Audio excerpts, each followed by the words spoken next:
Bonsoir à toutes et à tous et bienvenue à notre live du mardi soir. Quel plaisir de vous retrouver. Et j'aimerais vous poser une question pour commencer cette heure que nous allons passer tous ensemble. Qu'est-ce que vous avez fait aujourd'hui? Et bonne question. Je souhaite la bienvenue à Pasteur Rebecca. Pour ma part, je suis Philippe et tous les deux, nous sommes les pasteurs principaux de l'église Étincelle. C'est ça. Et en fait, on a envie de savoir ce que vous avez fait aujourd'hui. Donc, écrivez-nous sur le mur. Je vais regarder un peu, donc écrivez-nous un peu ce que vous avez fait. Étincelle/VCC. Et pendant que mettez pas Netflix and chill. Pendant que eux écrivent, qu'est-ce que toi tu as fait? Qu'est-ce que j'ai fait aujourd'hui? J'ai aidé Ella à faire les devoirs. On a débuté les devoirs du mois d'avril, parce que demain c'est le mois d'avril qui débute. Puis on a organisé un petit peu notre chambre, on a fait du rangement, un peu du ménage de printemps, dessous le lit, les matelas, etc. Yes. Donc on a fait du sport aussi avec les enfants devant une petite vidéo. Étirement, stretching. Pour ceux qui veulent la vidéo, vous me direz, je vous enverrai en privé pour ceux qui ont mon numéro. Mais c'était drôle de voir les filles. C'est une vidéo que la maîtresse a envoyée. Donc, merci Seigneur pour les maîtresses qui envoient des bons devoirs. Parce que nous, on a une fille, Ella, qui a 5 ans, qui aime énormément faire des devoirs. Elle m'en redemande toute la journée. Donc, je suis contente qu'elle me donne des activités, la maîtresse, à faire avec Ella. Et puis Davina, elle participe à tout. Et donc nous avons aussi pris le temps de finaliser ce que nous allons voir ce soir. Ouais. Et j'aimerais aussi remercier toutes celles et ceux qui ont envoyé un message et des vœux pour mon anniversaire. Oui, hier c'était son anniversaire. Hier. Et nous souhaitons un joyeux anniversaire à Daniel Madan aujourd'hui. Ouais, happy birthday Dan. Ouais, donc si tu nous regardes, gros bisous à toi et à ta famille. Donc nous allons passer un moment excellent. Je regarde un peu ce que les gens disent parce que attends, ça bug beaucoup, ça coupe. Alors attendez, là je vais enlever le son. Alors pourquoi est-ce que ça coupe beaucoup? Là ça coupe aussi. Ah, on n'a pas compris la question de Pasteur Philippe. Alors attendez, est-ce que ça coupe encore? La question c'est qu'avez-vous fait aujourd'hui? La connexion n'est pas très bonne. Ok. Accordez-vous avec nous au nom de Jésus que la connexion sera bonne et que ça va bien fonctionner. On a besoin que ça fonctionne bien. Donc la question c'est qu'est-ce que vous avez fait aujourd'hui? Ouais, qu'avez-vous fait aujourd'hui? Mettez-nous un petit message, qu'on puisse un peu s'inspirer les uns les autres. Si vous avez fait la sieste, c'est ok aussi, d'accord? C'est bien de faire la sieste, il faut aussi se reposer. Ça passe très bien. On a aussi des témoignages. Donc nous étions avec Dominique aujourd'hui au téléphone. Oui. Et donc vendredi, nous avons fait la Sainte Seine et ensuite nous avons prié. Nous avons notamment remercié le Seigneur pour vraiment un rétablissement complet pour Dominique. Ouais. Et la bonne nouvelle, c'est qu'elle a arrêté de tousser. Ça faisait 3 semaines que ça durait. Ouais. Et là, du jour au lendemain, de la nuit de vendredi à samedi. C'était la même nuit, du jour qu'on a prié. Donc ça a cessé. Et puis on va aussi vous donner des nouvelles de notre cher pasteur Peter qui va également mieux. Oui, il n'est plus en confinement dans sa chambre. Donc pour ceux qui le savent, il est musicien, il est examinateur de musique. Il était en Angleterre pour examiner des jeunes musiciens. Et parce qu'il revenait de l'Angleterre et parce qu'il avait quelques symptômes, il était en confinement dans sa chambre chez lui à Cannes. Donc là, il a pu sortir un peu de confinement. Donc merci Seigneur, il va de mieux en mieux. La fièvre est tombée aussi. La fièvre est tombée, donc ça c'était aussi une bonne nouvelle. Je crois que ça fait déjà 3 jours consécutifs. Ouais. Donc, la prière du juste a une grande efficacité. Alors, il y en a qui sont partis voir des avions. Marisa, qui travaille dans les avions. Oui, d'accord. Vanessa fait du sport, des exercices pour sa reconversion pro et du ménage. Ouais. Fred et Lily, journée de break téléphonique. Ah, c'est pour ça qu'on n'a pas réussi à te joindre. Comme on dit chez nous, farniente, c'est bien de prendre des jours de repos. Nous, c'était un peu plus hier. On a pris un jour pour... Enfin, moi, personnellement, j'ai beaucoup dormi hier. Qu'est-ce qui se passe? Qui d'autre? Comme tous les jours, j'ai pris avec Romain, c'est bien. Ah, ça marche bien maintenant, super. Amen. C'est juste le démarrage. Minou a fait du prière, sport et travail pour un futur projet, super. C'est bon, c'est important et je trouve c'est super de pouvoir penser au-delà de ce qui se passe maintenant, de lever les yeux des circonstances actuelles et se dire ok, je vais me préparer pour tel projet, je vais préparer ceci, Amen. Je vais faire cela. Parce que si on est constamment dans ce qui se passe maintenant, on va s'enliser. Et si on est constamment dans le fait, ah je peux pas sortir, je peux pas faire ceci. Non, qu'est-ce que tu peux faire à la maison? Il y a plein de choses que tu peux faire. Et tu peux aussi préparer pour ton futur. Parce que la préparation est une démonstration de ta foi. Ma mère me l'a bien assez souvent répété petite et c'est la vérité. Et vous pouvez demander donc les notes, c'est donc les références bibliques par rapport à dimanche matin. Donc c'est une étude personnelle que j'ai faite sur les uns, les autres. Et ensuite donc vous pouvez prendre les références, ouvrir votre Bible et étudier ces choses par vous-même. Il y en a énormément, mais ça va nous aider un petit peu à solidifier donc ce qui se passe dans les communautés de disciples. S'il vous plaît, si vous n'avez pas encore un binôme ou un trinôme, dites-le nous rapidement. Oui. Nous aimerions que tous les membres, tous les sympathisants de l'Église puissent vraiment avoir quelqu'un avec qui échanger. Donc, on va rentrer dans le vif du sujet pour ce soir. Ouais, juste, il y en a qui ont fait de la cuisine et il y a Marlène qui m'a envoyé un WhatsApp. Elle dit venez, on mange ensemble. Elle m'a envoyé des photos de sa nourriture. Il y a des membres de la famille qui sont en train de faire ça, surtout parce qu'il y a pas mal d'anniversaires dans notre famille en ce moment. Ils nous envoient des photos de leurs gâteaux et on peut même pas y participer. Donc, je dis tous ceux qui m'envoient des photos de nourriture, assurez-vous que lorsque le confinement s'arrête, on puisse en profiter un petit peu aussi. Ouais, ça va pas nous aider niveau kilo, n'est-ce pas? C'est pour ça qu'on fait du sport à la maison. Donc, étant donné que nous sommes mardi, après donc, ces quelques minutes d'introduction, merci de vous connecter et de commenter. Assurez-vous d'une chose, nous lisons tous les commentaires après le live. On a envie de savoir comment vous avez... On se pose chacun dans notre fauteuil et puis on lit tous vos commentaires. Comment vous avez interagi. Et donc, le mardi soir, en tout cas pendant cette durée du confinement, ce qu'on fait... Et ce qu'on va faire, c'est que nous allons voir différentes façons d'étudier la parole de Dieu. Différentes façons d'aller plus en profondeur et on va vous donner des outils.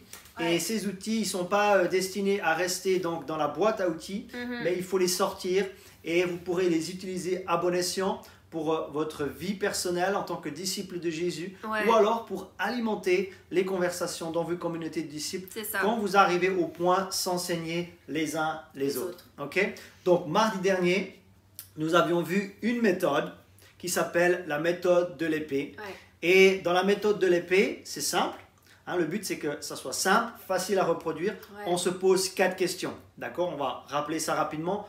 Le sommet de l'épée. Tu te souviens de la question que c'était? Dieu. Voilà, en haut, ça pointe vers Dieu et on se pose la question, quand je lis la parole de Dieu, qu'est-ce que je peux apprendre sur Dieu dans ce texte? On avait pris l'exemple de Jonas, comme quoi Dieu parle, Dieu donne des mandats, Dieu ne se repent pas de ses dons et de ses talents. Ensuite, en bas de l'épée, on se pose la question, qu'est-ce que j'apprends sur l'humanité? Sur l'humanité, sur moi, sur l'humanité en général, etc. Et l'idée, c'est de passer donc de notre humanité charnelle à être transformé et à devenir davantage comme Christ. Et on a vu qu'il y avait 2 tranchants dans l'épée, quelque chose à faire à gauche et quelque chose à faire à droite. Et la question qu'on se pose, c'est est-ce qu'il y a un exemple à imiter? Est-ce qu'il y a un exemple de foi qui est une source d'inspiration pour moi lorsque je lis ma parole? Dans Hébreux chapitre 11, on a tous ces héros de la foi qui sont mentionnés. Et la dernière question, c'est est-ce qu'il y a un principe à appliquer ou est-ce qu'il y a un commandement à obéir? D'accord? Jésus nous a donné un commandement nouveau, il nous a dit aimez-vous les uns les autres. Donc là, si j'étudie ma Bible, je lis la parole de Dieu, là je vois un commandement. Et à ce moment-là, c'est vraiment l'application de la parole de Dieu qui nous transforme davantage à l'image de Christ. Donc ce soir, on va utiliser une autre méthode. Donc on ne va pas refaire la méthode de l'épée, bien que nous pourrions l'appliquer sur plein d'autres passages bibliques. Sur plein d'autres passages, absolument. Et ce soir, on va voir une méthode qui est aussi assez simple, mais qui va nous permettre vraiment de creuser les choses. Et c'est tout simplement l'idée d'étudier un mot. Donc vous prenez un mot dans la Bible. Donc je ne sais pas moi, quels sont les mots qui te viennent là par exemple? La grâce, ou la foi, ou la persévérance. Le Saint-Esprit. Le Saint-Esprit. La patience en ce moment. La persévérance. Comme j'ai dit. Ou alors l'amour. L'amour. Donc il y a plein de mots. Et là j'ai choisi un mot et certains vous allez vous poser la question, oulala, est-ce que je vais rester connecté ce soir ou est-ce que je vais les laisser tomber là dans les minutes qui suivent? J'ai choisi ce mot et je vais vous écrire ce mot, mais s'il vous plaît, restez connectés parce qu'on va vraiment apprendre des choses très très très intéressantes sur un mot qui a une mauvaise réputation. Oh là là. Qu'est-ce qui se passe? Une mauvaise réputation? Il y a un mot dans la Bible qui a une mauvaise réputation et c'est précisément ce mot-là que j'ai choisi et que nous allons étudier ce soir. Et à mon avis, certainement mardi prochain, parce que j'ai commencé à étudier ça et j'ai déjà 7 pages de notes et je n'ai pas totalement terminé pour la session de mardi prochain. Ouais. Donc, un mot qui a, par exemple, mauvaise réputation, c'est le mot œuvre. Ouais. Le mot œuvre, ça peut être pris d'un mauvais côté ou ça peut être pris d'un bon côté. Ouais. D'accord? Mais il y a vraiment un mot dans la Bible qui a mauvaise réputation et c'est celui-là qu'on va étudier ce soir. Donc, on choisit un seul mot et ce mot-là, écoutez bien, est-ce que tu peux le lire pour nous tous? Il me manque un accent, non? Non. C'est le mot repentance. Repentance. Nous allons étudier ce que la Bible dit sur la repentance. Donc, toi, Rebecca, quand tu entends le mot repentance, est-ce que tu as plutôt des signaux négatifs qui arrivent ou tu penses à quelque chose de très positif? Franchement, en toute honnêteté, toute franchise. Quand je t'ai parlé, ce soir, on va parler de la repentance. Quel a été ton premier... J'étais là, t'es sûr que dans le contexte actuel, tu veux parler de ça? J'étais là, bon, d'accord. Mais non, je pense à la repentance, je pense à j'ai fait une gaffe, ou j'ai un saut d'humeur, que j'ai demandé pardon à mon mari. Enfin, moi, je pensais repentance dans le couple à ce niveau-là. Donc, en fait, quand on entend le mot repentance, on a tous plutôt une idée plutôt négative à son sujet. Et toute l'idée de cette étude de ce soir, c'est en fait de donner à la repentance une connotation positive. Donc peut-être quand on entend la repentance, tu vois, on imagine le gars avec un mégaphone qui est dans le métro, qui est dans la rue et qui est en train de dire « Repentez-vous parce que vous êtes de méchants pécheurs et vous allez tous mourir en enfer. » Et en fait, quand on entend le mot repentance, c'est un petit peu l'association ou les associations d'idées qui nous arrivent. On n'a pas... C'est pas un mot qui a bonne presse, comme on dit, hein, pour moi qui était dans le journalisme. C'est pas un mot qui a bonne presse, mais une fois qu'on l'étudie en profondeur, on va voir que c'est un mot très riche et qu'il y a beaucoup de choses positives qui concernent la repentance. Donc ça, c'est la première des choses. Un mot à connotation négative, mais qui en réalité est très positif. Raison pour laquelle nous allons l'étudier. Et aussi, c'est un mot qui est très mal compris par beaucoup de personnes, y compris les chrétiens, et y compris les chrétiens qui fréquentent régulièrement une église. Donc, j'ai mis ici, d'après un sondage, et peut-être tu vas m'aider à lire ceci, ce que des chrétiens qui sont régulièrement à l'église pensent de la repentance. Est-ce que tu pourrais lire le premier là qui commence par « être désolé » ? Être désolé pour quelque chose qu'on a fait ou qu'on aurait dû faire, puis demander pardon. Voilà, donc des chrétiens assidus dans une église, on leur a posé la question, mais qu'est-ce que la repentance pour toi? Certains ont dit ceci, ben voilà, tu fais quelque chose de faux, ou alors tu as fait quelque chose, ou tu aurais dû faire quelque chose, donc péché par action ou péché par omission, et tu demandes pardon, et certains ont dit, c'est ça la repentance.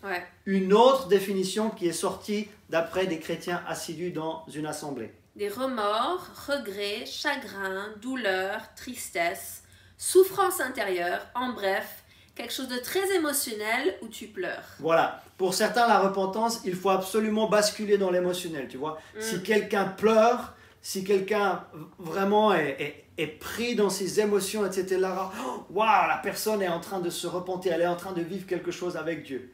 Est-ce la repentance? Oui ou non? On va le voir. Et une dernière façon de définir la repentance, selon ces personnes, et ensuite on va aller dans la parole de Dieu, et on va voir si on va confirmer ces choses, infirmer ces choses, hein, on va voir si ça colle. On va retourner à la parole de Dieu, et on va étudier ce mot qui est la repentance. Donc une dernière façon de définir la repentance selon des chrétiens qui sont assidus ou fidèles dans une église. S'avancer à la fin d'une réunion chrétienne pour donner sa vie à Christ. Voilà, donc on a vu 3 façons de définir la repentance. Maintenant, j'ai une question à vous poser à vous, étant donné que c'est une étude interactive. Après avoir partagé ce que vous avez fait aujourd'hui, je vais aller un petit peu plus profond dans ma question. C'est comment expliqueriez-vous la repentance? Donc, si je vous posais la question, imaginez, là, on est tous ensemble autour d'une table, ou alors on est au lieu de culte, ou alors on est dans un groupe de maison, et on est sur le sujet de la repentance, et je vous pose la question, explique-moi la repentance, et à ce moment-là, qu'est-ce que vous diriez? Donc vous pouvez utiliser votre téléphone, vous pouvez utiliser votre ordinateur et mettez en quelques mots les associations d'idées que vous avez en tête lorsque vous pensez à la repentance. D'accord? Quelqu'un a mis reconnaître ses fautes. Noélie. Reconnaître ses fautes. Ok. Diane a mis repentez-vous car le royaume des cieux est proche. Ah, Diane, tu nous précèdes. On va exactement aller dans ce texte dans peu de temps. Ouais. Est-ce qu'il y a encore quelqu'un qui s'est exprimé sur la repentance? Pas encore tout à fait. Ok, on vous laisse le temps d'écrire. Et on va donc se poser cette question pour débuter notre étude. À quoi la repentance est-elle associée dans le Nouveau Testament? Donc on va voir plusieurs textes où le mot repentance est donc cité. Et on va voir si les choses ou les éléments qui sont associés à la repentance sont positifs ou négatifs. Plusieurs réponses. Brian dit métanoïa, changement de système de pensée. Ouais. Jocelyne dit demander pardon pour une faute commise. Oui. Minou dit un changement de mentalité qui entraîne un changement durable dans le comportement, attitude, style de vie. Ah, là, on est bien, là. Franck dit la repentance structure l'homme. Diane dit changement de cap. John dit changement de direction. Mary dit se détourner de notre ancienne vie. Ah. Marisa dit un changement de mentalité. C'est Natacha et Maria. Elle dit j'ai fait une faute et je change de chemin. Oui. Céline dit je dirais que c'est l'étape obligatoire avant le reste. Et s'excuser pour ses péchés une fois qu'on a pris conscience. Ah, il y a vraiment de très Et bonnes Muriel, le choses. dernier, laissez notre vieille nature. Il y a d'excellentes choses par rapport à la prise de conscience, par rapport au changement de mentalité, par rapport au changement d'action. Donc, allons voir différentes associations. Et ensuite, je vais les mettre ici au tableau. On va d'abord aller, donc je crois que c'est Diane qui l'avait mentionné. Oui, c'est ça. On va aller dans Matthieu chapitre 3. Et on va lire les versets 1 et 2. Et là, le contexte, donc, c'est Jean-Baptiste qui commence son ministère public. Ouais. Et il commence son ministère en ayant un message. Tu peux soit le lire sur la feuille ou le lire dans ta Bible. On va être... Ok. Matthieu 3, versets 1 et 2. Matthieu 3, 1 et 2 dit « En ce temps-là, parut Jean-Baptiste, prêchant dans le désert de Judée. Il disait « Repentez-vous, car le royaume des cieux est proche. » Donc, moi j'ai une question à vous poser. Est-il écrit « Repentez-vous, car le jugement de Dieu est proche » ? Non. Non. « Repentez-vous, car la colère de Dieu est proche » ? Non. Non, il est écrit « Repentez-vous, car le royaume des cieux est proche ». Donc là, déjà, on voit une association dans ce texte entre la repentance et le royaume des cieux. Intéressant, hein? Premier message de Jean-Baptiste, première prédication, il commence son ministère public, il nous parle, premier mot, il dit « Repentez-vous, car le royaume des cieux est proche ». Maintenant, on va voir ce que Jésus a prêché quand lui a commencé son ministère public. Donc maintenant, on va aller en Matthieu chapitre 4. Matthieu 4. Verset 17. Verset 17. Dès ce moment, Jésus commença à prêcher et à dire « Repentez-vous, car le royaume des cieux est proche. » Alors, est-ce que vous voyez déjà les parallèles entre Jean-Baptiste et Jésus? Les deux commencent leur ministère public en prêchant la même chose. Les deux disent « Repentez-vous, car le royaume des cieux est proche. » Donc, la première association que nous voyons avec le mot repentance, alors je ne sais pas ce que vous pensez, mais pour moi, ça, c'est pas négatif. Non. Pour moi, c'est positif. Le royaume des cieux approche. Donc, le premier élément d'étude qu'on peut soulever, c'est que la repentance, elle ne nous emmène pas au casse-pipe. La repentance, elle ne nous emmène pas au jugement de Dieu. La repentance nous emmène vers quelque chose de positif qui s'appelle le royaume des cieux. Waouh! Donc, vous voyez que déjà là, en étudiant deux versets, on a déjà une nouvelle ou un nouvel éclairage de ce qu'est la repentance. Et ça nous enlève ce côté négatif de ce mot pour en fait en faire quelque chose d'extrêmement positif. Et c'est plutôt le fait de ne pas se repentir qui aurait beaucoup de conséquences dans notre vie. Mais quand on se repent, les conséquences ou les fruits en sont toujours bons. Mais si on refuse de se repentir, là, on se met dans de beaux draps. Donc, premier élément, en étudiant deux versets, la repentance est associée au royaume des cieux. Maintenant, il y a un verset que toi, tu cites souvent, c'est Romains chapitre 2, verset 4. Romains chapitre 2, verset 4. Je le colle. Romains chapitre 2, verset 4. Et on va voir une autre association dans le même verset où il y a également le mot repentance. Ah oui. Et on va voir si l'élément qui est avec est un élément négatif ou un élément positif. Le verset en entier, je le lis. Romains 2, 4. Ouais. Romains 2, 4 dit: Ou méprises-tu les richesses de sa bonté, de sa patience et de sa longanimité, ne reconnaissant pas que la bonté de Dieu te pousse à la repentance. Wow. Donc là, on avait « Repentez-vous car le royaume des cieux est proche ». Et ici, on a une autre association d'idées qui nous dit que... La bonté de Dieu nous pousse à la repentance. Wow. Il y a... Fin de la journée. La repentance est associée à la bonté de Dieu. Ouais. Donc regardez ici. Qu'est-ce qui déclenche la repentance? La bonté de Dieu. La bonté de Dieu déclenche notre repentance. Ouais. Qu'est-ce qui se passe quand on se repent? Quelle est la destination? Le royaume des cieux. Donc attendez, comment quelque chose de négatif peut être pris en sandwich entre la bonté de Dieu, qui est d'où la repentance vient, Ouais. et il nous dit repentez-vous car le royaume des cieux est proche. Donc on a la bonté de Dieu qui est la provenance, on a la repentance qui est au milieu, et ensuite on a le royaume des cieux qui vient après. Ouais. Donc bonté, c'est positif ou négatif? C'est positif. Royaume des cieux, c'est positif ou c'est négatif? Positif. Donc comment la viande au milieu là, qui est la repentance, comment pourrait-elle être quelque chose de négatif si elle est entre la bonté et le royaume des cieux? Honnêtement, et là c'est vous qui allez me répondre, je me lève un dimanche matin et je vous dis on va parler du royaume des cieux. Vous allez être là, yes, alléluia, praise God, amen, merci Seigneur pour ce bon message. Je vous dis ce matin, je vais vous parler de la bonté de Dieu. Ah, super, j'avais besoin d'entendre la bonté de Dieu, à quel point il est bon envers moi, que ses bontés se renouvellent chaque matin. Mais si je m'étais levé là, dimanche dernier ou dimanche prochain, et je vous avais dit, on va parler de la repentance. Oh non, non, non, non, non, j'aurais dû rester au lit. Mais là, on voit déjà que deux choses sont associées à la repentance, le royaume des cieux et la bonté de Dieu. On va aller encore plus loin. Actes chapitre 20. Et on va lire les versets 19 et 20. Donc là, Paul est à Éphèse, il va prendre congé des anciens d'Éphèse. Et on va voir une autre notion ou une autre vérité qui est associée à la repentance. Donc Actes chapitre 20, et on va lire les versets 19 et 20. Actes 20, 19 à 20. Ok. Servant le Seigneur en toute humilité, avec larmes et au milieu des épreuves que me suscitaient les embûches des Juifs. Vous savez que je n'ai rien caché de ce qui vous était utile et que je n'ai pas craint de vous prêcher et de vous enseigner publiquement et dans les maisons. Ouais, continue. Verset 21. Annonçant aux Juifs et aux Grecs la repentance envers Dieu et la foi en notre Seigneur Jésus-Christ. Donc là, est-ce que tu peux m'aider à extraire? On a vu royaume des cieux, on a vu bonté de Dieu, et là on a quoi? La repentance et la foi. Et la foi. La repentance et la foi. Et la foi. Bon, c'est plutôt positif la foi aussi, non? Bah oui.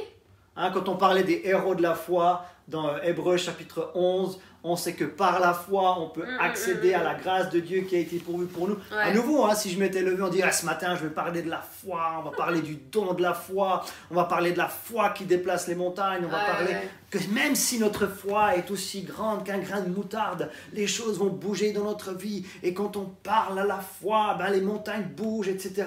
On est tout enthousiaste et tout enthousiasmé à l'idée de la foi. Mais là, on voit que la repentance et la foi vont ensemble. Amen. Waouh! Mais on va voir encore autre chose qui est positif. Yes. On va aller en Luc 24 maintenant. Luc 24. Et on va aller lire les versets 46 et 47. Ah, moi je suis béni pour l'instant. Luc 24, 46 et 47. Et il leur dit, ainsi il est écrit que le Christ souffrirait et qu'il ressusciterait des morts le troisième jour. Et que la repentance et le pardon des péchés seraient prêchés en son nom à toutes les nations, à commencer par Jérusalem. Ça, c'est notre message. Ouais. Ça, c'est le message de l'Église. Hein. C'est Jésus qui parle ici. Jésus est ressuscité à ce moment-là. Il nous dit, c'est quoi notre message à nous? Le message de l'Église au monde, c'est la repentance et le pardon des péchés. Donc là, on a la repentance, hein, repentez-vous car le royaume des cieux est proche. Ouais. Ici, on a la bonté de Dieu qui nous pousse à la repentance. Mhm. Paul nous parle de la repentance envers Dieu et de la foi en Jésus-Christ. Ces deux, il ne faut pas les dissocier. Hein. C'est comme une pièce où il y a pile et face, Ouais. repentance et foi en Jésus-Christ. Et là, donc, on a quoi? On a repentance et Pardon des péchés. le pardon des péchés. Bon, ben ça, c'est plutôt positif aussi, non? Ouais. Je sais pas vous, mais à l'époque, on parlait même pas dans l'Ancienne Alliance de pardon des péchés. Mhm. On parlait seulement de l'expiation des péchés. Ça veut dire que Ouais. nos péchés ne pouvaient être que couverts Mhm. par le sang des animaux. Là, on parle d'avoir nos péchés lavés, Ouais. c'est-à-dire totalement effacés. C'est comme si le sang de Jésus, là, il tombait sur cette Bible noire et cette Bible, d'un coup, elle devient blanche. Mhm. Ça, c'est nos péchés totalement effacés. Ça, c'est la rémission. Alors que l'expiation, c'est tout simplement l'acte de couvrir. Ça vient du mot hébreu kapar. Mais notre Bible reste noire, mais elle est simplement couverte de sang. Donc, le pardon des péchés, ça, c'est déjà extraordinaire. Donc, la repentance et le pardon des péchés aussi sont associés dans la parole de Dieu. Et on va prendre un dernier Mhm. pour vraiment asseoir et vraiment donner une connotation positive à ce mot repentance. Après, on va vraiment voir ce que le mot repentance veut dire en tant que tel. Ouais. Mais il me semblait intéressant de commencer un petit peu avec toutes ces choses qui sont dans les mêmes versets. Et là, on va aller en 2 Pierre, chapitre Ouais. 3, verset 9. Donc 2 Pierre 3, 9 dit: le Seigneur ne tarde pas dans l'accomplissement de la promesse. Alléluia. Comme quelques-uns le croient, mais il use de patience envers vous, ne voulant qu'aucun périsse, mais voulant que tous arrivent à la repentance. Donc, dans ce verset, il est question de la volonté de Dieu. Ouais. La volonté de Dieu, ici, il est écrit « ne voulant », parlant de Dieu ou du Seigneur, qu'aucun périsse. Ouais. Mais c'est quoi sa volonté? Que tous arrivent à la repentance. Mais attends, la repentance est la volonté de Dieu. Ouais. Non, ça peut-être qu'on ne l'avait pas encore compris. Mais ce que Dieu veut, il ne veut pas que nous périssions. Ouais. Il ne veut pas que nous mourions dans nos péchés. La volonté de Dieu, tout comme la bonté de Dieu, nous pousse à quoi? Ou nous emmène à quoi? À la repentance. À la repentance. Donc ici, on va mettre aussi le dernier élément là de cette introduction, volonté de Dieu. Quand on prie avec les gens, souvent à la fin de nos réunions, une des requêtes de prière qui revient souvent, c'est qu'est-ce que la volonté de Dieu? Ouais. Ou j'aimerais accomplir la volonté de Dieu. J'aimerais marcher dans la volonté de Dieu. C'est quoi le plan de Dieu pour Quel moi? est le plan de Dieu pour moi? Ouais. Qu'est-ce que Dieu attend de moi? Qu'est-ce que Dieu veut de moi? La repentance. Et on va voir, et ça un peu plus en détail mardi prochain, que la repentance ne concerne pas seulement ceux qui ne connaissent pas Jésus. Ouais. On va voir que les chrétiens sont aussi censés se repentir lorsque c'est nécessaire. Ouais. Et je dis ça parce qu'il y a un enseignement, maintenant on entend un peu moins, Ouais. mais il y avait un enseignement à un temps qui était très en vogue et qui disait que finalement les chrétiens n'avaient plus besoin de se repentir. Parce que Jésus avait effacé nos péchés, passés, présents et futurs. Ouais. Et du coup, les chrétiens, même s'ils pêchent, même s'ils font quelque chose de contraire à la volonté de Dieu, non, c'est déjà payé, c'est déjà pardonné, ils n'ont plus besoin de se repentir, plus besoin de confesser nos péchés, etc. On va voir ce que la Bible en dit. Ouais. Vous savez, quand vous entendez un enseignement, c'est le moment de dire, ok, je vais étudier ce mot maintenant. Ouais. Je vais étudier le mot confession, par exemple, ou je vais étudier le mot repentance. On aurait pu étudier le mot confession. La Bible parle de confesser Jésus-Christ. Ouais. La Bible parle de confesser nos péchés aussi. Ouais. La Bible parle de confesser, mais de confesser notre foi Ouais. aussi, d'avoir des déclarations de foi. Donc, rien qu'en utilisant le mot confession, on pourrait faire une étude extrêmement intéressante. La Bible ne parle pas que de la confession des péchés. Ouais. Elle parle de confesser Jésus, elle parle de confesser ou de déclarer notre foi, etc. Mais en revanche, on va voir que la Bible ne dit pas, que Jésus n'a jamais dit ou que les apôtres n'ont jamais dit qu'il était plus utile pour un chrétien de se repentir. Ouais. D'accord? Donc maintenant, on va se poser la question. Donc, on finit ici. On voit que la repentance, je ne sais pas vous, mais elle n'est associée qu'à des choses positives. Ouais. Royaume des cieux, c'est positif? Moi, je pense que oui. Ouais. La bonté de Dieu, est-ce qu'elle est positive? Oui. Ouais. La foi, est-ce que c'est une bonne chose?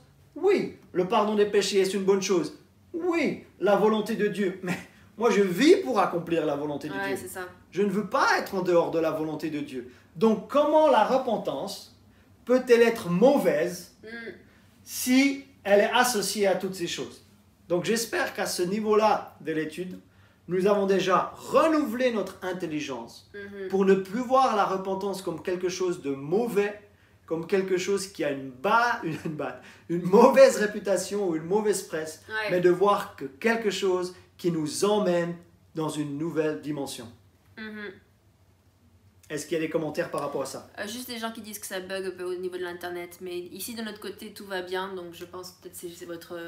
faut se connecter à la 4G plutôt que le Wi-Fi ou vice versa. Mais, non, mais je pense qu'il y a différentes personnes, changement de notre façon de vivre, gens qui nous envoient des photos qui sont avec nous. Ah ouais, super. Salut les photos. Irine et Zou. Donc maintenant on va se poser... Ouais, donc c'est important qu'on puisse faire des bonnes associations. Parce que je pense, comme tu as dit, quand tu m'as dit on allait parler de la repentance, je me suis dit, mais ok, je voyais pas le lien, mais en fait, on est en train, en même temps, on étudie la repentance, mais on est aussi en train d'apprendre comment étudier un mot et donner des méthodes pour que vous puissiez étudier des mots qui vous tiennent à cœur maintenant. Amen. Pendant ce temps, vous êtes à la maison beaucoup plus. Je sais qu'il y en a certains qui travaillent. Merci pour tout ce que vous faites. Pour tous ceux qui travaillent, nous sommes vraiment reconnaissants. Grâce à vous, nous pouvons rester à la maison. Mais pour ceux qui sont à la maison, et il y en a plein qui m'écrivent ou qui voient des snaps ou des stories, etc., disent « Ah, je m'ennuie !» Ok, c'est l'heure d'ouvrir ta Bible. Amen. Il y a toujours quelque chose que tu peux apprendre. Ouvrir, il y a des tas de bons livres chrétiens. Bon, nous, on est bien lotis. On a hérité de la librairie aussi de mon grand-père qui était un grand lecteur. Mais on a continué d'alimenter. Et il y a tellement de bonnes choses qu'on peut lire plutôt que de se nourrir toute la journée des informations. Moi, je regarde les infos une fois par jour. Ça me suffit. Je n'ai pas besoin de plus. Mais on a besoin de savoir comment étudier des mots et comment les étudier dans le bon sens. Parce qu'un texte, sans son contexte, peut être un prétexte. Et beaucoup peuvent prendre un mot et puis après lui faire dire tout ce qu'ils veulent parce qu'ils ont oublié le contexte. J'ai lu un passage dans les Écritures l'autre jour et je l'ai lu à Philippe. Je dis mais si on lit juste ce passage-là, on va croire que la Bible dit ça. Mais ça dit que certains pensent que... Non. Je me souviens plus ce que c'était en anglais de toute façon. Mais on a besoin d'apprendre à étudier les choses et de voir quelles sont les bonnes associations pour qu'on puisse vraiment étudier les choses et qu'on étudie pour vraiment grandir et pas pour partir dans l'erreur, que ce soit à droite ou à gauche. Il y a toujours deux fossés, n'est-ce pas? Et là, on va pouvoir apprendre qu'est-ce que c'est que la bonne repentance. Parce que je sais, je parlais avec mon père et il disait, mais des fois, il y a des chrétiens, ils veulent se réunir et ils veulent que se repentir. Et ils passent leur réunion de prière à se repentir pour ceci, pour cela, pour cela, pour cela. Et il dit, oui, on se repent, ok, et après on change de façon de faire et on fait quelque chose. Donc se repentir, oui. Pourquoi? Pour après aller annoncer Christ ou faire la volonté de Dieu.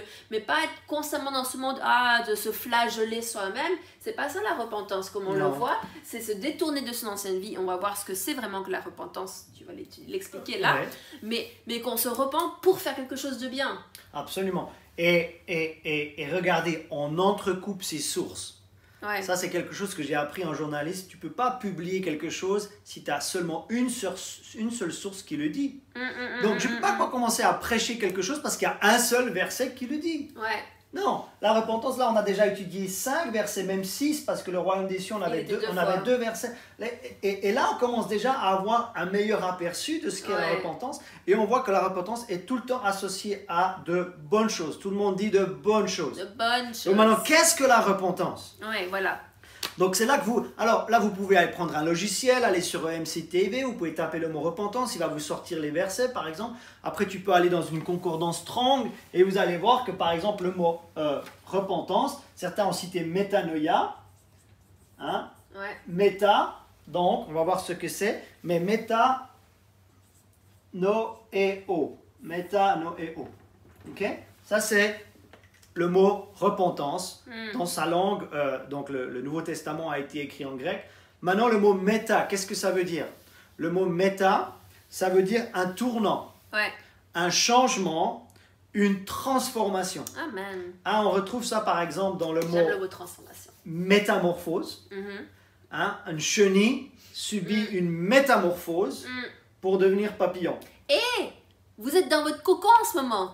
Peut-être que vous étiez chenille avant ce confinement, mais à la fin de ce confinement dans votre cocon, devenez un papillon. Oui, mais le papillon ne redevient plus jamais chenille. Eh oui. Ça, c'est la repentance. Ouais. Tu ne reviens plus dans ta situation d'avant. Ouais. C'est-à-dire que tu as subi une telle transformation que tu ne retombes plus dans le péché d'antan, mais tu es vainqueur sur le péché d'antan et tu vis une nouvelle vie. Donc, métamorphose, hein, quand la chenille devient papillon, c'est un changement de forme, mais un changement radical. D'accord ? Donc là, méta, ça veut dire changement, transformation, un tournant. Maintenant, noéo ou noia, ça vient de nous, comme nous en français, N-O-U-S, et ça en grec c'est la pensée. Donc qu'est-ce que là, au sens strict du terme, et ça a été dit tout à l'heure, la repentance, c'est une transformation, un changement où ta pensée a été totalement renouvelée. Amen. D'accord ? Donc maintenant, qu'est-ce que la repentance n'est pas ? Et ça c'est hyper important. On va voir non seulement ce qu'elle n'est pas, mais on va voir ce qu'elle est aussi. Puisque la repentance, on parle de la pensée. La repentance n'a pas ou ne puise pas sa source dans l'émotionnel. Bien qu'il puisse y avoir certaines fois des émotions quand on se repent. Donc ça veut dire quoi? Ça veut dire que tu peux te repentir sans pleurer. Oui. Tu peux te repentir sans avoir eu... Certaines fois, on se dit, waouh, cette personne-là, quand elle s'est avancée là, à l'hôtel, là... On a vu, oh là là, il y avait de de l'émotion, il y avait des larmes, il y avait du chagrin. Waouh, cette personne s'est vraiment repentie. La repentance ne puise pas sa source dans l'émotionnel. Cette personne peut vivre quelque chose avec Dieu, mais c'est seulement quelques jours plus tard qu'on va voir s'il y a vraiment eu une repentance.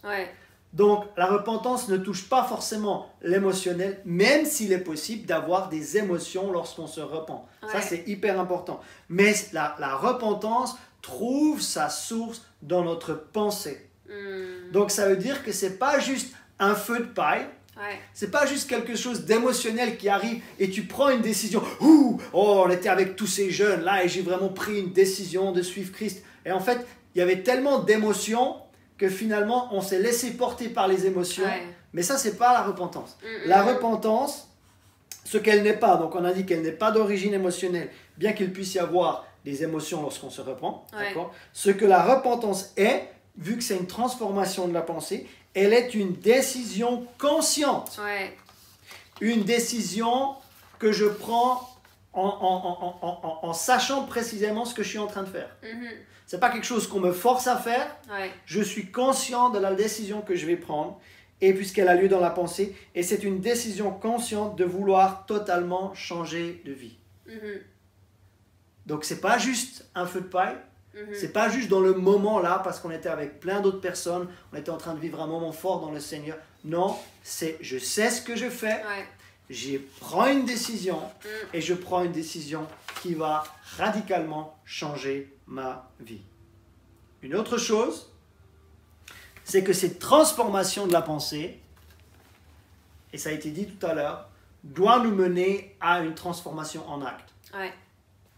Et là où c'est vraiment difficile, c'est quand certains essayent de changer de direction sans avoir changé leur façon de penser. Là, vous êtes sûr que vous allez retourner à la case départ. Vous essayez de changer, vous essayez de plaire à Dieu, mais vous n'avez pas changé. Il n'y a pas eu la métanoïa, il n'y a pas eu métanoéo, il n'y a pas eu un renouvellement de l'intelligence. Et du coup, vous n'arrivez pas à vivre un changement durable. Pourquoi? Parce que dans votre façon de penser, ça n'a pas changé. Donc là, on va aller en Actes chapitre 3. On va aller en Actes chapitre 3. Et on va voir Pierre,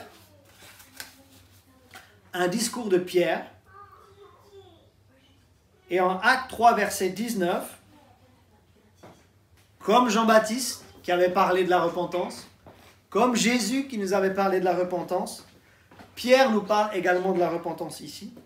Et il dit, repentez-vous donc et convertissez-vous pour que vos péchés soient effacés. Donc là, on voit la repentance avec la conversion. Et la meilleure façon d'expliquer la conversion pour moi, c'est quand je suis parti avec un de mes meilleurs amis qui était donc mon témoin de mariage, on est des amis d'enfance. Il m'a emmené faire donc ce qu'on appelle du ski de randonnée, de la peau de phoque. Et au bout d'un moment, quand vous êtes en train donc de monter là, une piste, donc la peau de phoque, c'est vous montez d'abord avant de descendre, ok? Vous mettez la peau de phoque sous les skis. Et quand la pente devient trop raide, vous ne pouvez plus monter de front comme ça. Vous êtes obligé de faire des zigzags pour continuer votre ascension. Et quand tu arrives au bout, ici, tu dois changer de direction pour continuer à monter. Et ici, il y a ce qu'on appelle la conversion. Donc, quand j'ai réussi ma première conversion, mon ami Brice, qui est très expérimenté dans ce domaine-là, il me dit, tu viens de faire une conversion. Donc, une conversion, c'est un changement de direction. Et la repentance, c'est un changement de mentalité.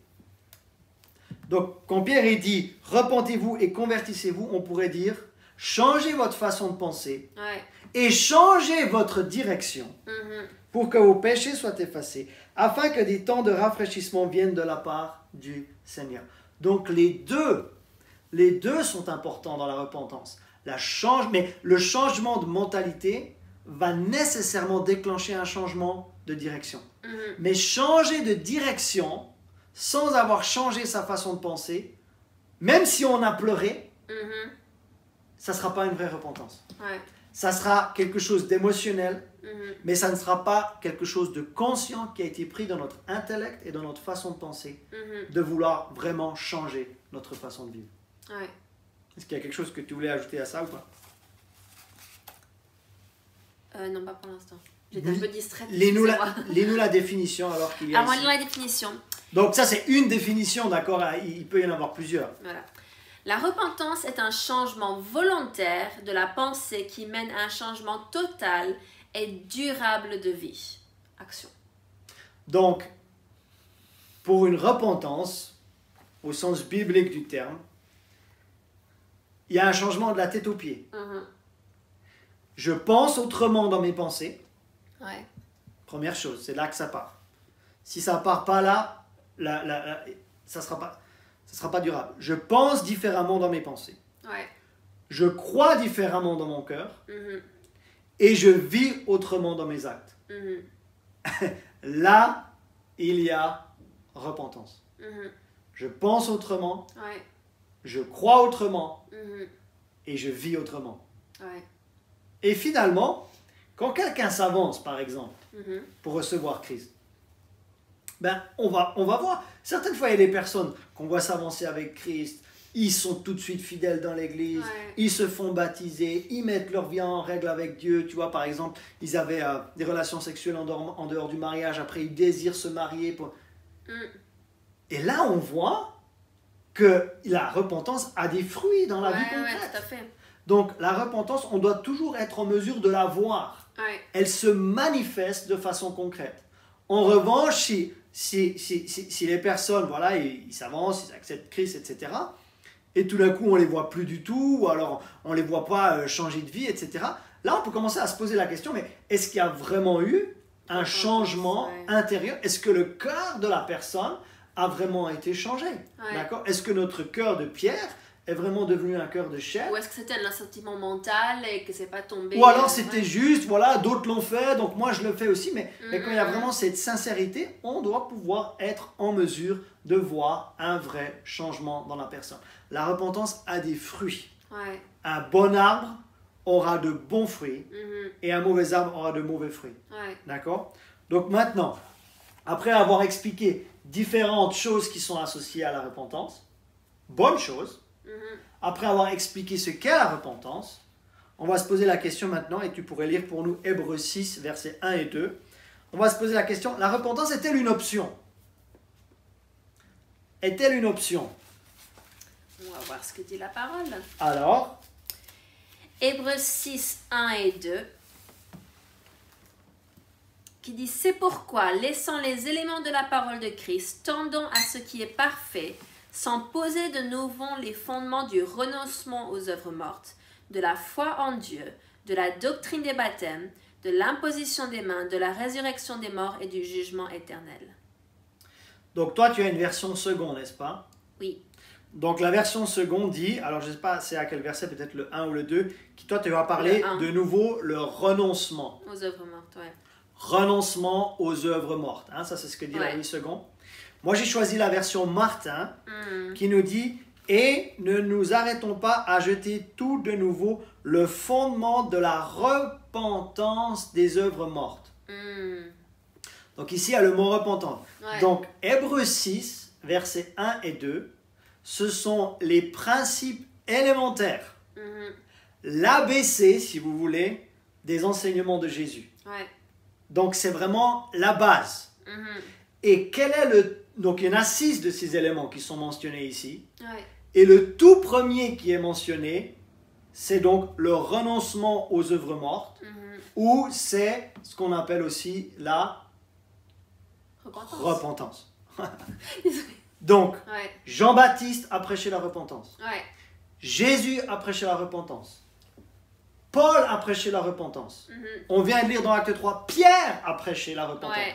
Donc quand vous avez Jésus et les apôtres qui prêchent tous la même chose, hein, la prière, elle a prêché aussi, ouais. et ici c'est que c'est vraiment quelque chose d'important. Ouais, Et ici on voit dans ce texte, il y a la foi en Dieu, ça c'est super, la doctrine des baptêmes extraordinaire, l'imposition des mains, tellement de choses à dire sur l'imposition des mains, la résurrection des morts, c'est aussi la base de notre foi, de croire que Jésus est ressuscité notre mort, et le jugement éternel. Donc quand on parle d'être sauvé, hein, c'est d'être sauvé donc du jugement éternel. Ouais. Donc ça, ce sont les éléments élémentaires ou les principes élémentaires de l'enseignement de Jésus. Si vous voulez savoir ce que Jésus a enseigné, c'est là, dans Hébreux 6, versets 1 et 2. Et le tout premier élément qui est mentionné, c'est le renoncement aux œuvres mortes ou la repentance. Donc non seulement Jésus l'a prêché, mais on le voit ici que c'est comme si vous voulez, si vous avez un adulte dans la vie naturelle, quelqu'un qui est adulte, mais qui n'a jamais appris l'alphabet. Tu es d'accord qu'il y a un petit décalage. Il leur manque quelque chose. Il leur manque quelque chose. Ou alors tu essayes d'être un musicien aguerri, mais tu n'as jamais appris tes gammes. Ou alors tu essayes d'être un sportif de haut niveau, mais tu négliges l'entraînement. Et en fait, ici, le problème, c'est que on a aujourd'hui des personnes peut-être avec même 5 ans, 10 ans ou 20 ans de foi, mais leur vie chrétienne est toujours bancale. Leur vie chrétienne est toujours bancale parce que l'élément de base, l'ABC de la foi chrétienne, l'ABC de l'enseignement de Jésus et le tout premier élément, c'est la repentance. Et quelqu'un qui n'a jamais vécu une vraie repentance, qu'est-ce qui se passe? Il va avoir une vie chrétienne bancale toute sa vie. Et il ne va jamais découvrir son appel. Il ne va jamais découvrir ses dons. Il ne va jamais découvrir sa grâce. Il ne va jamais découvrir la volonté de Dieu pour sa vie. Pourquoi? Parce qu'il va être toujours dans cette vie de compromis où il y a une espèce de... Il y a un début de repentance, tu vois, mais cette repentance n'a jamais abouti. Et il n'y a jamais eu ce changement de vie. Il n'y a jamais eu cette transformation. Il n'y a jamais eu cette marche en nouveauté de vie totale. Et du coup, on vit une vie chrétienne atroce. Je peux vous dire qu'elle est atroce parce que je l'ai vécue. De 2003 à 2005, j'ai vécu une conversion extraordinaire, mais une vie chrétienne en demi-teinte. Pourquoi? Parce que j'étais dans le compromis. Et une vie chrétienne dans le compromis, il n'y a rien de pire. Maintenant, il faut aller jusqu'au bout et vraiment accepter la transformation totale de notre être et de vivre une repentance jusqu'à son aboutissement. Gloire à Dieu. Juste pour la petite histoire, j'ai commencé à sérieusement prier pour mon futur mari en 2005. Donc je ne sais pas, mais je crois que peut-être ça l'a aidé à rentrer un peu plus. C'est juste ce qui me venait là à l'instant. On est vrai, hein, vous êtes chez nous dans notre salon, on fait une étude biblique et puis on partage. Donc, est-ce que la repentance, c'est une option? Non. Non, la repentance est une absolue nécessité. Amen. Jésus l'a prêché, Jean-Baptiste l'a prêché, Pierre l'a prêché, Ouais. Paul l'a prêché. Ensuite, la repentance, c'est le tout premier élément cité, on l'a dit tout à l'heure, dans les principes de base de l'enseignement de Jésus. Ouais. D'accord? Et la repentance est un fondement. On peut relire ça, le fondement de la repentance. Ouais, Mais le fondement. t'imagines une maison qui n'a pas de fondement? Elle tient pas. T'imagines construire une maison sur une maison qui n'a pas de fondement? Mm. Et s'il n'y a pas eu ce fondement-là dans la vie de quelqu'un qui est venu à Christ, mais comment construire le reste? Ouais. Comment couler dans les dons spirituels? Comment découvrir sa grâce? Ce sera pas solide. C'est comme s'il y a quelque chose qui ne tient pas. C'est comme si quelque chose n'a jamais été posé correctement. C'est comme si la dalle n'a pas été coulée. Et à ce moment-là, chaque chose qu'on essaye de construire par-dessus, ça s'écroule. Pourquoi? Parce qu'il n'y a pas ce fondement. Il n'y a pas cette ABC. Il n'y a pas cette base ici qui est donc la repentance. Maintenant, pour terminer ce soir, j'aimerais qu'on voit la différence entre la repentance et le remords. La repentance, ou la différence entre la repentance et le remords ou le regret. Maintenant, on va voir des exemples de repentance dans le Nouveau Testament. Okay? On va aller voir les Thessaloniciens déjà. On va voir d'abord 2 exemples de repentance et après un exemple de remords. Et on va voir que les résultats sont totalement différents, d'accord? Donc, 1 Thessaloniciens 1, verset 9, on va voir la façon dont les Thessaloniciens se sont repentis. Est-ce que tu pourrais lire pour nous sur la feuille 1 Thessaloniciens 1, 9? Donc 1 Thessaloniciens 1, 9 dit « Car on raconte à notre sujet quel accès nous avons eu auprès de vous et comment vous vous êtes convertis à Dieu en abandonnant les idoles pour servir le Dieu vivant et vrai. » Donc qu'est-ce qui s'est passé ici pour les Thessaloniciens? La Bible nous dit donc qu'ils se sont convertis à Dieu. Donc ça c'est l'écho que Paul a au sujet de la conversion des Thessaloniciens. Et quand ils se sont convertis, qu'est-ce qu'ils ont fait? Il y a eu une action, ils ont renoncé à quelque chose, ils ont abandonné quelque chose. Et c'était quoi pour eux là? C'était quoi qui les tenait un petit peu en abandonnant quoi? En abandonnant les idoles pour servir le Dieu vivant et vrai. Donc là, il y a un principe de repentance qui est très important de saisir. C'est que dans la repentance, écoutez bien, ça va vraiment révolutionner notre entendement. Dans la repentance, on quitte quelque chose de mauvais pour embrasser quelque chose de bon. Je redis ça encore une fois. Pourquoi la repentance est-elle bonne? Pourquoi la repentance est-elle très bonne? Pourquoi la repentance est-elle divine? Parce qu'on quitte quelque chose de mauvais. Donc là, c'était les idoles. On quitte quelque chose qui déplaît à Dieu. On quitte une pratique pécheresse. On quitte quelque chose qui nous plombe. On quitte quelque chose qui est de notre vieille nature. On quitte quelque chose qui nous empêche d'entrer dans notre destinée. Qui nous sépare de Dieu. Qui nous sépare de Dieu. Et on s'en détourne et on embrasse quelque chose qui est bon, qui est divin, qui va nous propulser dans notre destinée. C'est finalement la repentance, c'est casser ces boulets qu'on traîne là, de notre ancienne vie. Et ces boulets sont cassés par le nom de Jésus. On sait que ce qui brise le joug, c'est l'onction. Ces choses sont cassées. Et maintenant, on peut courir à pleine vitesse dans la carrière qui nous est ouverte en Christ Jésus. Mais la raison pour laquelle certains sont en train d'être à cloche-pied dans leur destinée, c'est parce qu'il y a encore des choses là qui traînent et qui n'ont pas été abandonnées. Mais c'est le moment, dans le nom de Jésus, je le déclare ce soir, que ces choses maintenant, ces boulets, ces péchés, cette ancienne vie, cette chair, elle soit crucifiée pour de bon, et que ces choses ne vous empêchent plus de vous propulser en avant, et que vous puissiez, comme les Thessaloniciens, abandonner ces choses et vraiment rentrer, embrasser le plan que Dieu a pour vous dans le nom de Jésus. Donc ça, c'est les Thessaloniciens. On va voir un autre exemple de repentance. Donc, c'est quoi? Quitter quelque chose de mauvais pour aller vers quelque chose de bon. D'accord? C'est pas faire quelque chose de bon et aller vers quelque chose de mauvais. C'est ça. Parce que certains pensent, ah, mais c'est pas si mal ce que je fais, etc. Donc, ils pensent qu'ils font une bonne chose. Et Dieu nous demande de se repentir pour aller dans la privation et faire quelque chose qu'on ne pouvait plus faire avec. Donc, pour certains, la repentance, c'est pratiquer quelque chose qu'ils considèrent bon pour aller dans quelque chose qui est de la restriction. Donc, c'est qu'aller de bon à mauvais, alors que la repentance, c'est aller de mauvais à bon. Ouais. Elle est divine, la repentance. C'est la volonté de Dieu pour chaque être humain qui ne veut pas que nous périssions, mais que nous parvenions tous à la repentance. Amen. Maintenant, allons voir les Éphésiens, tu veux bien? Oui. Acte 19. Acte 19, versets 18 à 19, dit « Plusieurs de ceux qui avaient cru venaient confesser et déclarer ce qu'ils avaient fait. Et un certain nombre de ceux qui avaient exercé les arts magiques, ayant apporté leurs livres, les brûlèrent devant tout le monde.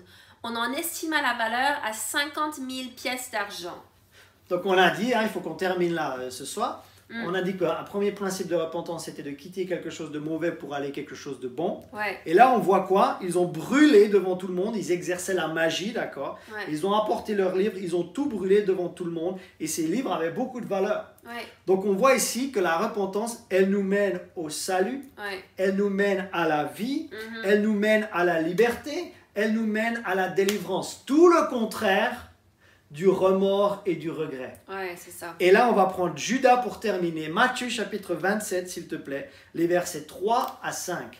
Matthieu chapitre 27, la différence entre la repentance et le remords et le regret. Donc là, c'est la version Summer. Matthieu 27, 3 à 5 dit « En voyant que Jésus était condamné, Judas, qui l'avait trahi, fut pris de remords. » Et là, le mot remords, c'est métamélomai. Remords, culpabilité, regret, mais pas de changement visible.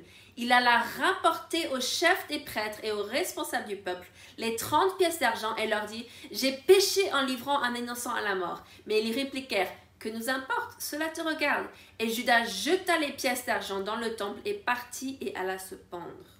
Donc, on avait dit que la repentance, c'était métanoéo, Ouais, et que la repentance, elle nous mène à la liberté, elle nous mène à la délivrance, elle nous mène au salut, elle nous mène à quelque chose de bon. ouais, Et ici, peut-être dans votre Bible, quand il est parlé de Judas, peut-être votre Bible dit qu'il s'est repenti. ouais. Mais en réalité, dans la version Summer dit « il fut pris de remords ». Mm. Et le mot grec, c'est pas le mot repentance métanoéo. Mhm. Le mot grec, c'est métamélomai. Je ne vais pas l'écrire parce qu'on arrive en fin de live. Mais ce mot-là, c'est « il fut pris de remords ». Il fut pris de culpabilité, il fut pris de regret, mais ce remords, cette culpabilité, ce regret ne l'ont pas emmené dans un changement de vie. Ouais, Et du coup, la repentance, quand elle nous amène à un changement de vie, on expérimente la liberté, alors que le remords, le regret et la culpabilité nous emmènent dans l'esclavage. ouais, Et même pour Judas, c'est aller plus loin, ouais. il est allé jusqu'à se pendre Jusqu'à la mort. et jusqu'à la mort. Donc le remords, il nous mène au désespoir, il nous mène à la défaite, Ouais, il nous mène à la culpabilité, ultimement à la mort pour Judas. ouais, Alors que la repentance, écoutez-moi bien, elle est bonne, elle est divine, elle nous emmène à la vie, elle nous emmène dans le royaume des cieux. C'est la bonté de Dieu qui nous pousse à nous repentir. La repentance va bien avec la foi, la repentance va très bien avec le pardon des péchés, et la repentance, c'est la volonté de Dieu pour tous les hommes. Et on va voir que c'est la volonté de Dieu la semaine prochaine pour ceux qui ne sont pas à Christ. ouais. Mais on va voir que c'est aussi la volonté de Dieu pour ceux qui sont déjà en Christ et qui ont besoin d'affiner et de remettre certaines choses en règle avec Dieu. Pas pour les priver de quelque chose, Non, non, non. pour les emmener à la liberté. Amen. Car c'est pour la liberté. Marisa a que dit Christ nous c'est a la rachetés. différence entre Judas et Pierre. C'est la différence entre Judas et Pierre. Judas s'était pris de remords et Ah, Pierre s'est repenti. très bon, très très bon. On voit Judas dans le remords, dans métamélomai, où il n'y a pas eu un changement, mais au contraire, il s'est Il s'est engouffré dans ce recroquevillé sur son remords, truc. ouais, ouais. Et on voit Pierre qui avait donc Aussi fait des fautes. trois fois il avait renié. Jésus. Mais après, on voit à quel point il a changé de direction et qu'il est resté vraiment à 100% avec Dieu par la suite. Et on voit avec quel résultat. Ouais. On va voir la semaine prochaine. Ouais. L'importance de la repentance, non seulement pour ceux qui ne connaissent pas encore Jésus, mais on va voir aussi qu'un chrétien a toujours besoin de se repentir lorsque c'est nécessaire et qu'il n'en est pas exempt. Ouais. Donc différentes choses, on va finir, on va prier, mais juste avant qu'on finisse en priant, il y a un groupe Facebook qu'on est en train de mettre en place Si vous fréquentez régulièrement l'église, vous êtes membre de l'église, rejoignez ce groupe Facebook. On veut connecter avec vous. Aussi, vous pouvez recevoir par email les notes de Pasteur Philippe pour les messages du dimanche et les études du mardi soir. Donc, ceux-là sont disponibles. On va afficher l'adresse email. C'est contact@égliseétincelle.com. Merci à Valérie qui s'occupe de cette adresse mail.